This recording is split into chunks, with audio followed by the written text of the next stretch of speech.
ناظرین، آپ دیکھ رہے ہیں کے لائٹ نیوز۔ کوئٹہ سے railway PREM union CBA Balochistan کے صدر ارشد یوسفزئی کی press conference. Union Pakistan PREM union جو ہے وہ پورے پاکستان میں موجود ہے، اور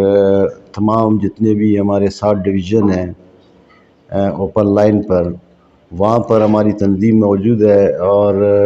جیسا کہ آپ جانتے ہیں کہ ہمارے قائد مرحوم حافظ سلیمان بٹ صاحب، جن کا گزشتہ دنوں انتقال ہو گیا تھا، اور وہ اس کو پورا پاکستان جانتا ہے، پاکستان ریلوے کے علاوہ فٹ بال فیڈریشن کے سیکرٹری جنرل رہے ہیں، MNA رہے ہیں، اور انہوں نے پوری زندگی مزدوروں کی خدمت کی ہے۔ اور آپ اس چیز سے اندازہ لگا سکتے ہیں کہ جب ان کا انتقال ہوا تو اتنے منصب پر فائز رہنے کے بعد 2 بار MNA اور 1 بار MPA، پریم یونین کے پریزیڈنٹ اور فٹ بال فیڈریشن کے سیکرٹری جنرل کے ہوتے ہوئے اور جماعت اسلامی کے مرکزی رہنما تھے،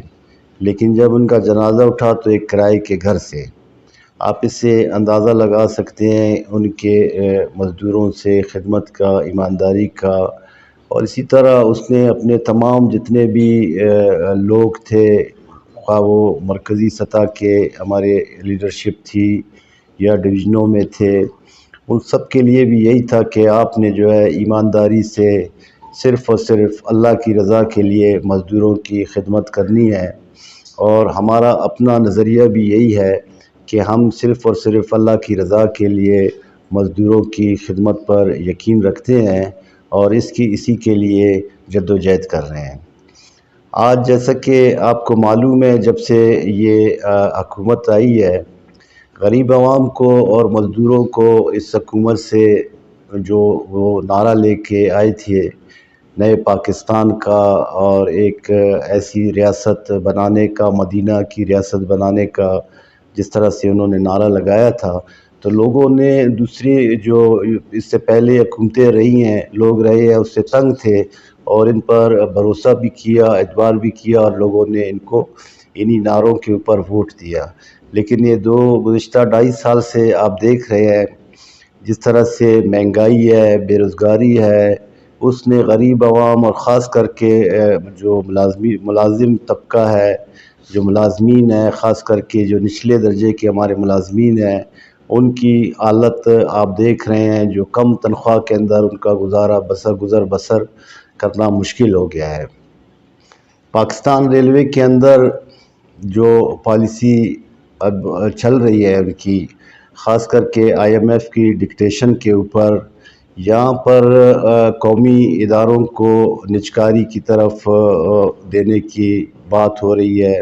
بلکہ کر بھی رہی ہے۔ جس طرح سے اسٹیل مل کے اندر لوگوں کو بے روزگار کیا،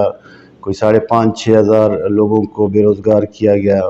اسی طرح ریڈیو پاکستان سے لوگوں کو نکالا گیا، صوبائی یہاں پر جو ہے محکموں سے لوگوں کو نکالا گیا، اور اب جو ہے ریلوے میں بھی وہی پالیسی، اسی طرح کے اقدامات شروع کیے گئے ہیں، جس میں لوگوں کو ایک تو یہ ہے کہ تقریباً 30,000 جو ہماری اسامیاں تھی ریلوے کی، ان کو ختم کیا جا رہا ہے، اور اس کے لیے تمام تیاریاں مکمل ہو گئی ہے، اور 30,000 جو ہماری اسامیاں ہیں ان کو ختم کر دیا جائے گا۔ اور اسی طرح سے دوسرا جو بڑا ظلم ہے ہمارے، خاص کر کے بلوچستان کے حوالے سے میں بات کروں گا، کہ ہماری جو ٹرینیں چل رہی تھی وہ بند کر دی گئی، اور اس کو بند کرنے کے بعد یہ جواز بھی پیدا کیا گیا کہ یہاں پر جو ہماری تقریباً کوئی 450-500 بھرتیاں ہونی تھی، جس کے ٹیسٹ اور انٹرویو بھی ہو چکے تھے، اور وہ لوگوں نے بھرتی ہونا تھا، ان کو بھی ختم کر دیا گیا، اس وجہ سے کہ یہاں پر صرف ایک ٹرین چل رہی ہے، اور یہ جو ملازمین ہیں پہلے سے وہ کافی ہیں، بلکہ وہ زیادہ ہیں، ان کو کسی اور ڈویژنوں میں جو ہے سرپلس کر کے بھیج دیں گے۔ ڈاؤن سائزنگ، رائٹ سائزنگ کے نام پر لوگوں کو جو ہے وہ نکالا جائے گا،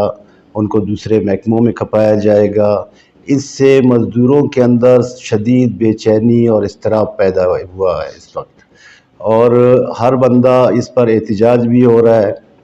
اور لوگ بہت پریشان ہیں اپنے مستقبل کے حوالے سے، اور میرے خیال میں جو حکمرانوں کی جو نظریں ہیں وہ ریلوے کی قیمتی اثاثہ جات ہیں، جو زمینیں ہیں، ان پر لگی ہوئی ہیں۔ اس سے پہلے بھی جو حکومتیں آئی ہیں انہوں نے بھی یہ کیا ہے، اور یہ جو حکومت ہے یہ بھی اسی